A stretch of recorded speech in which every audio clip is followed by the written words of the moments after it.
എല്ലാവർക്കും നമസ്കാരം. സോളോ ഓവർലാൻഡറിലേക്ക് എല്ലാവർക്കും സ്വാഗതം. അപ്പോൾ ഞാനിന്ന് മൂന്നാർ പോയിക്കൊണ്ടിരിക്കുകയാണ്. ഒരു പ്ലാൻഡ് ട്രിപ്പൊന്നുമല്ല, കാരണം മൂന്നാർ ഞാൻ പോയിട്ട് ഇപ്പോൾ 7 വർഷമായി. ഞാൻ അബ്രോഡ് വിദേശത്ത് പോകുന്നതിന് മുന്നേ പോയിട്ടുള്ളതാണ്. സ്ഥിരം പോകുന്നതായിരുന്നു. അപ്പോൾ ഒരു 7 വർഷങ്ങൾക്ക് ശേഷമാണ് ഇപ്പോൾ മൂന്നാർ പോകുന്നത്. അപ്പോൾ പെട്ടെന്ന് ഇങ്ങനെ ഒരു പ്ലാൻ ഉണ്ടാവാനുള്ള കാര്യം വേറെ ഒന്നുമില്ല, നിങ്ങൾക്ക് എല്ലാവർക്കും അറിയാവുന്നതാണ്. നമ്മുടെ കേരള സർക്കാർ നമ്മുടെ ഡ്രൈവിംഗ് ലൈസൻസും RC ബുക്കും ഒരുപാട് പേർക്ക് കൊടുക്കാനുണ്ടെന്ന് പറഞ്ഞാൽ നവംബർ തൊട്ടുള്ളവർക്ക് കൊടുത്തിട്ടില്ല എന്നാണ് ഞാൻ വിശ്വസിക്കുന്നത്. ഞാൻ ഈ വണ്ടിക്ക് തന്നെ ഇപ്പോൾ കുളു മണാലി അതായിരുന്നു സ്റ്റാർട്ടിങ്. അപ്പോൾ ഇവിടെ നിന്ന് കേരളത്തിൽ നിന്ന് നേരെ കുളു മണാലി വരെയുള്ള സംഭവങ്ങളായിരുന്നു, പിന്നെ അവിടുത്തെ കാര്യങ്ങൾ. അപ്പോൾ ഞാൻ ഈ വാഹനം എടുക്കണത്, ഞാൻ വിദേശത്ത് നിന്ന് വരുന്നത് ജനുവരിയിലാണ്. ഈ വാഹനം എടുത്തിട്ട് ഇപ്പോൾ 3 മാസം കഴിഞ്ഞു. ഇതുവരെയും ഞാൻ വന്ന സമയത്ത് എൻ്റെ ഡ്രൈവിംഗ് ലൈസൻസ് എക്സ്പയർ ആയത് കാരണം അതും ഞാൻ പുതുക്കിയിട്ടുണ്ടായി. രണ്ടും ഇതുവരെയും കിട്ടിയിട്ടില്ല. അപ്പോൾ ഞാൻ എൻ്റെ ഫ്രണ്ട്സ് കുറച്ച് പേരുണ്ട് ഡൽഹിയിൽ. അപ്പോൾ അവർ പറയണമെന്ന് വെച്ച് കഴിഞ്ഞാൽ ഇത് രണ്ടും ഒറിജിനൽ ഇല്ലാതെ വരണ്ട എന്നുള്ളതാണ്. ഇപ്പോൾ പരിവാഹനിലും ഇതിനകത്ത് ഡിജി ലോക്കറിലൊക്കെ ഉണ്ട്, പക്ഷെ എന്താണെന്നല്ല അവരത് അംഗീകരിച്ച് തരാൻ തയ്യാറല്ല. അപ്പോൾ അങ്ങനെ ഒരു ഇഷ്യൂ ഉള്ളത് കൊണ്ട് ഞാൻ ഓർത്ത് വാഹനം ഇവിടെ ഇട്ടിട്ട് ഒരു ബാക്ക് പാക്കിങ് ചെയ്യാമെന്ന് ഓർത്ത്. അപ്പോൾ ഞാൻ അങ്ങനെ ഇപ്പോൾ ട്രെയിനിന് ടിക്കറ്റ് ബുക്ക് ചെയ്തിട്ടുണ്ട്. അപ്പോൾ ഇവിടെ നിന്ന് ട്രെയിനിന് നേരെ ഡൽഹി ടു മണാലി, അതാണിപ്പോൾ പ്ലാൻ. പിന്നെ അവിടെ നിന്ന് എൻ്റെ ഒരു കസിൻ ഉണ്ട് കുമളിയിൽ. അപ്പോൾ അവർ അവിടെ എന്തോ ഒരു ക്യാമ്പിംഗ് സൈറ്റ് പറഞ്ഞിട്ടുണ്ട്. ചിലപ്പോൾ മൂന്നാറിൽ നിന്ന് അങ്ങോട്ട് പോയിട്ട് തിരിച്ചു വരുള്ളൂ. അപ്പോൾ ഒപ്പം ഉണ്ടാവുക, മൂന്നാർ വിശേഷങ്ങൾ കാണാം.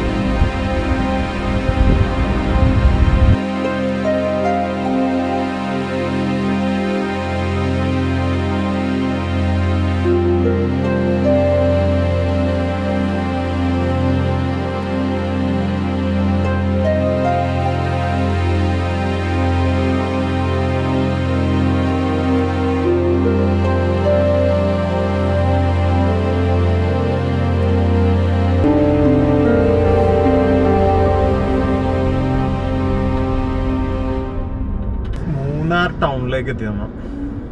ഇതാണ് മൂന്നാർ ടൗണ്. ഇവിടുത്തെ ഒരു ട്രാഫിക് ജാം കഴിഞ്ഞാലേ നമുക്ക് മുകളിലേക്ക് എല്ലാം പറ്റുള്ളൂ. ഇതിന് ഒരു മാറ്റവും ഇല്ല, പണ്ടത്തെ പോലെ തന്നെ അതേ ബ്ലോക്ക്. ശരിക്കും വൈകുന്നേരം ആയിക്കഴിഞ്ഞാൽ പിന്നെ ഒന്നും പറയണ്ട. മാട്ടുപ്പെട്ടി ഡാം, ടോപ്പ് സ്റ്റേഷൻ എല്ലാം മുകളിലാണ്. ഒരു കാണയൊക്കെ ഉണ്ട്, അതൊന്നും എന്തെങ്കിലും ഒരു സ്ലാബ് വെച്ചിട്ടൊന്ന് മൂടി കഴിഞ്ഞാൽ ആ പരിപാടിയൊന്നും ഇല്ലട്ടാ.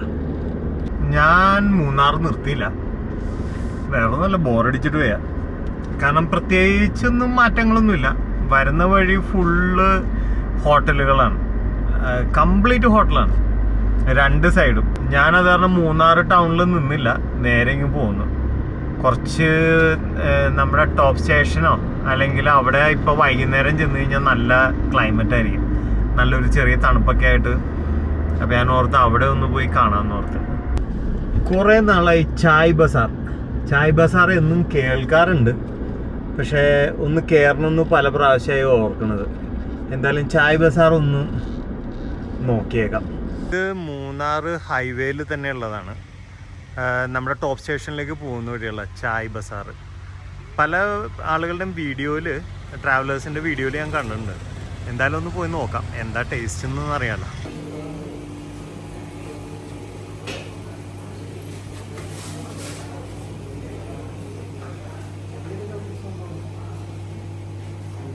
ഇവിടെ എന്താ പറയുക, ഐസ് ടീ ഉണ്ട്, പീച്ച്, ലിച്ചി, ആപ്പിൾ അങ്ങനെയൊക്കെ കുറേ ഉണ്ട്. പിന്നെ വൈറ്റ് ടീ ആയിരുന്നു ഇവിടുത്തെ ഒരു സ്പെഷ്യൽ എന്ന് പറഞ്ഞു, പക്ഷെ ഞാനത് വരുമ്പോൾ ഇവിടെ ഇല്ല, അത് തീർന്നിരിക്കുകയാണ്. പിന്നെ എന്താ ഉള്ളത്, പിന്നെ ജിഞ്ചർ ടീ, കാടമൺ ടീ അങ്ങനെയൊക്കെ തന്നെ. ഞാനെന്തായാലും ഒരു കാടമൺ ഞാൻ പറഞ്ഞിട്ടുണ്ട്. ഓക്കെ, ഇവിടെ കംപ്ലീറ്റ് ടീയുടെ ഒരു ഇതൊക്കെ ഉണ്ട്, ട്രിപ്പിൾ ടീസും അതും ഇതുമൊക്കെ ആയിട്ടാണ് കംപ്ലീറ്റ്. ഇവിടെ ഇരുന്ന് നമുക്കൊരു കോഫി സെറ്റ് ഔട്ട് ചെയ്യാം. ഇവിടെ ബാക്കിൽ കാണുന്നുണ്ട്, അവിടെ കംപ്ലീറ്റ് വെറൈറ്റി ഓഫ് ടീസാണ്, പല ടൈപ്പ് ചായകളുണ്ട്. പിന്നെ ഇവിടെ തന്നെ അത് അവൈലബിൾ ആണ്, നമുക്ക് കഴിച്ച് ടേസ്റ്റ് നോക്കാൻ പറ്റും. അങ്ങനെ ഒരു ഇതും കൂടെ ഉണ്ട്. ഞാൻ എന്തായാലും ഞാൻ കാടമം ടീയാണ് പറഞ്ഞേക്കണം, നോക്കാം അതെങ്ങനെയുണ്ടെന്നുള്ളത്. കുഴപ്പമില്ല, ഞാൻ വിത്തൗട്ട് ഷുഗറാണ് കഴിക്കുന്നത്, അതുകൊണ്ട് തന്നെ ടേസ്റ്റ് എനിക്ക് എന്താ പറയണ കറക്റ്റ് അല്ല എന്നുണ്ടെങ്കിൽ ഒരു സുഖം ഉണ്ടാവില്ല. കാടമം ടീ കുഴപ്പമില്ല, നല്ല ടേസ്റ്റാണ്. ബെറ്ററാണ്.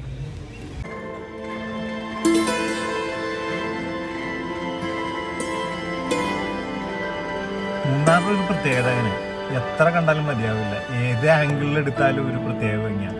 തോട്ടമാണെങ്കിലും വഴികളും പതുക്കെ യാത്ര തുടങ്ങാം. നല്ല വല്ല ഭംഗിയുള്ള സ്ഥലങ്ങളൊക്കെ വന്നെങ്കിൽ നിർത്തി ഒന്ന് കാണാൻ.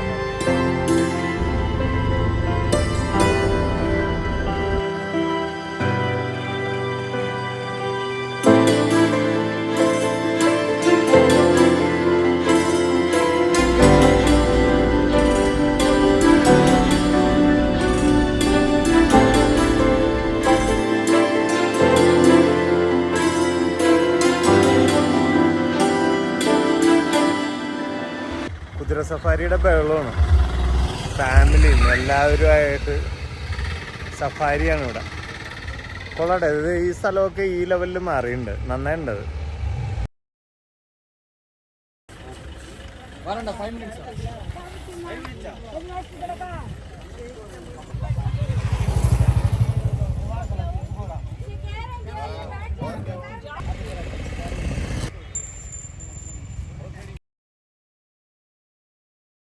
फोन ले लो हाथ में, आपकी फोन ले लो, सेल्फी पकड़ आगे ऊपर करो. സെൽഫിയും ഫോട്ടോയും ഈ മാട്ടുപ്പെട്ടി ബോട്ടിങ്ങിൻ്റെ അവിടെ മാത്രമേ ഉണ്ടായിരുന്നുള്ളൂ പണ്ട് ഈ കുതിര സഫാരി. ഇപ്പം അത് എല്ലായിടത്തും ആയി. നല്ല ഏരിയ ഉണ്ട്, നല്ല ഒരു വ്യൂ നോക്കിയാണ് അവർ ഇതേക്കണം. പക്ഷെ കാർ പാർക്കിംഗ് ഒന്നുമില്ല. നമ്മുടെ വണ്ടി പിന്നെ കറക്റ്റായിട്ട് വെള്ളവരയിൽ ഒതുങ്ങി കിടന്നോളും. ചെറുതായതുകൊണ്ടുള്ള ആകെയുള്ളൊരു ഗുണമാണ്.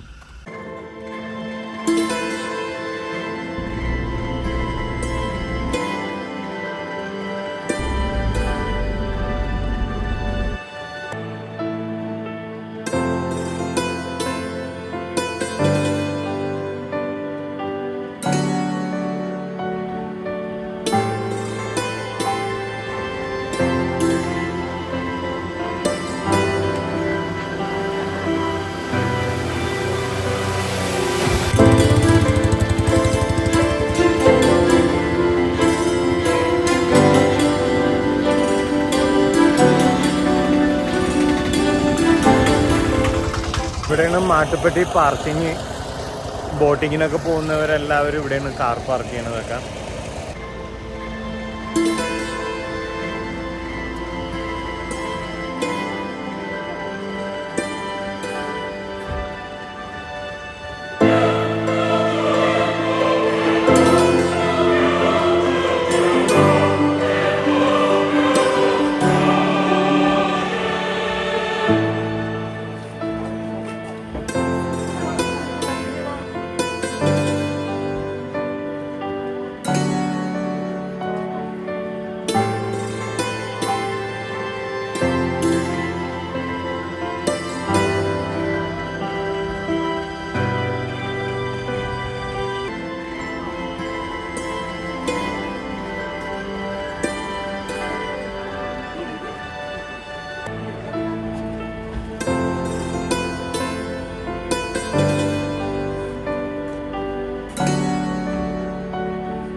മാട്ടുപ്പെട്ടി ഡാം. ഇതാണ് മാട്ടുപ്പെട്ടി ഡാം.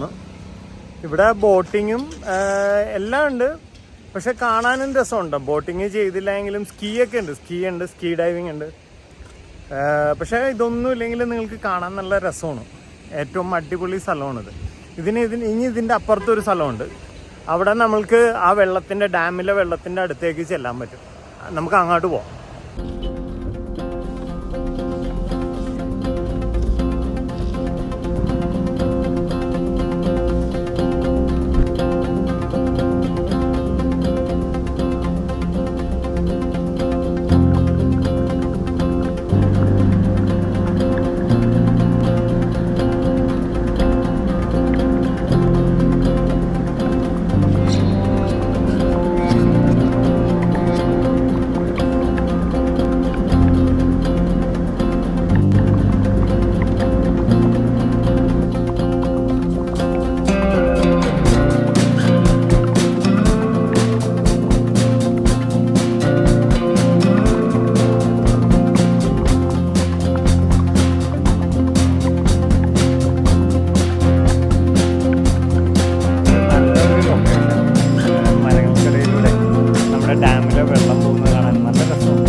ഈ വ്യൂ ഇവിടെ ഇന്നിപ്പോൾ ആള് ഭയങ്കര കുറവാണ്. പക്ഷെ ഒരു ഞായറാഴ്ചയ്ക്ക് ഇവിടെ വന്നു കഴിഞ്ഞാൽ നിൽക്കാൻ പോലും സ്ഥലം ഉണ്ടാവില്ല.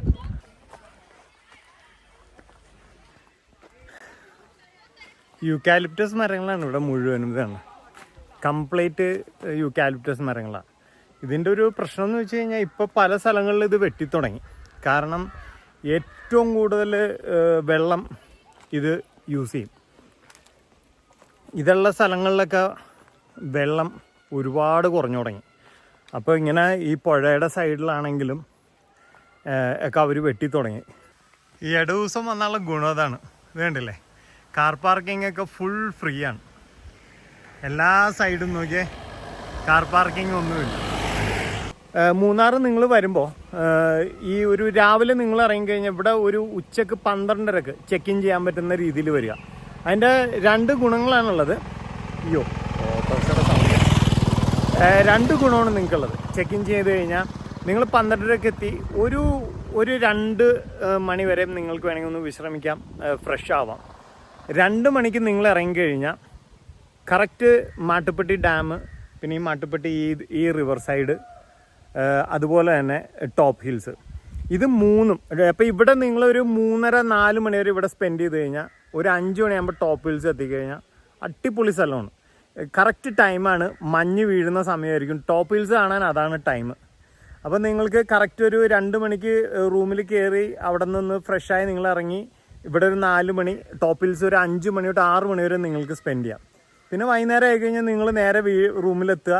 തിരിച്ച് നാളെ ആയാലും നിങ്ങൾക്ക് ലേറ്റായിട്ട് എണീറ്റാൽ മതി. ഒരു 10 മണിക്കൊക്കെ ബ്രേക്ക്ഫാസ്റ്റ് കഴിഞ്ഞ് പിന്നെ നിങ്ങൾക്ക് അവിടുത്തെ ഗാർഡൻ ഉണ്ട്, പിന്നെ കുറച്ച് ഫ്ലവർ ഗാർഡൻസ് ഉണ്ട്, കുറേ സ്ഥലങ്ങളുണ്ട് മൂന്നാർ മാത്രം കറങ്ങാനായിട്ട്. അത് കറങ്ങിയിട്ട് നിങ്ങൾക്ക് ഉച്ചക്ക് വീണ്ടും വന്നൊന്ന് ഫ്രഷായി 12:30 ആകുമ്പോൾ ചെക്കൗട്ട് ചെയ്ത് പോകാം.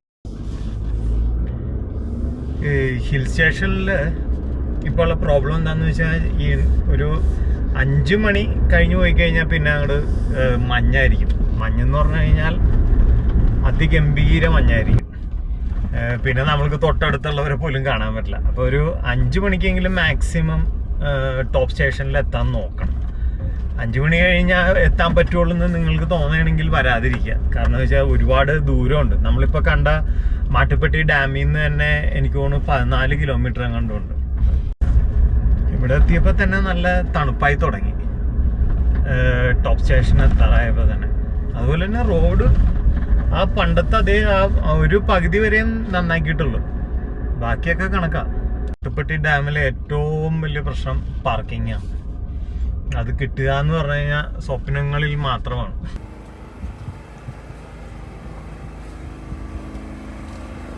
ഇതൊക്കെ പണ്ട് നല്ല വിസിബിൾ ആയിട്ടുള്ള രണ്ടു വശം നല്ല കാഴ്ചകൾ കാണാൻ പറ്റിയ വഴികളായിരുന്നു. വേണ്ട വ്യൂ നോക്കിയേ, ഇതുപോലെ രണ്ട് വശങ്ങളിലും വ്യൂസ് ആയിരുന്നു കംപ്ലീറ്റ്. അപ്പോൾ ഇത് വന്ന് ഇവിടെ കംപ്ലീറ്റ് കടകളായി. വേണ്ട ഇവിടെ നിന്നാണ്ട് ഒരു നല്ലൊരു വ്യൂ പോയിന്റ് ആയിരുന്നു.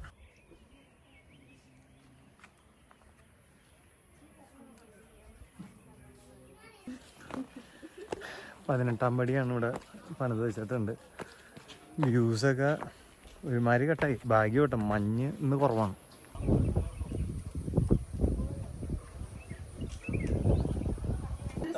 വ്യൂസ് ഒരു പകുതി വരെയൊക്കെ ഉള്ളൂ.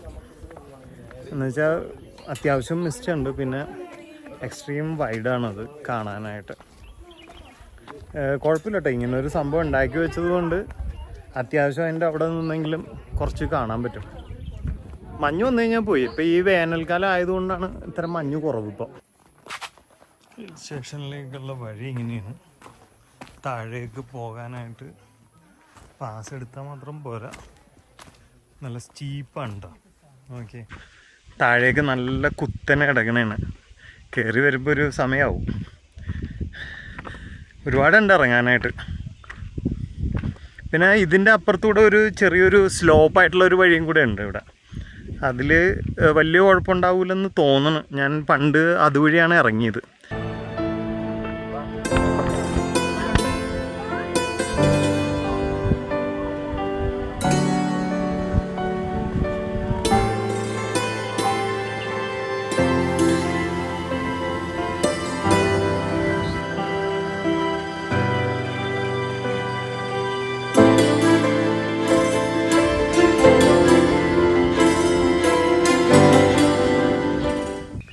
ഇവിടെ 5 സ്പോട്ടായിട്ട്, ഇപ്പം നമ്മൾ ഈ വന്ന വ്യൂ പോയിന്റ്, ഇപ്പം ഈ ബാക്കിൽ കണ്ട വ്യൂ പോയിന്റ് വരെ 5 സ്പോട്ടുണ്ട്. അവിടെ ഇപ്പോൾ വൈകുന്നേരം 6 മണി തൊട്ട് രാത്രി ഫുൾ സ്റ്റേ ആണ്. Camping, grill, food, camp fire എല്ലാ സംഭവങ്ങളോടും കൂടെയാണ് ഇവിടെ ഒരു സ്റ്റേ ഉള്ളത്. 1600 ആണ്. 8 to 9 ആണ്. ഞാൻ അതിൻ്റെ ഡീറ്റെയിൽ ഇപ്പം ഞാൻ നോക്കിയിട്ട് ഫുള്ള് പറയാം.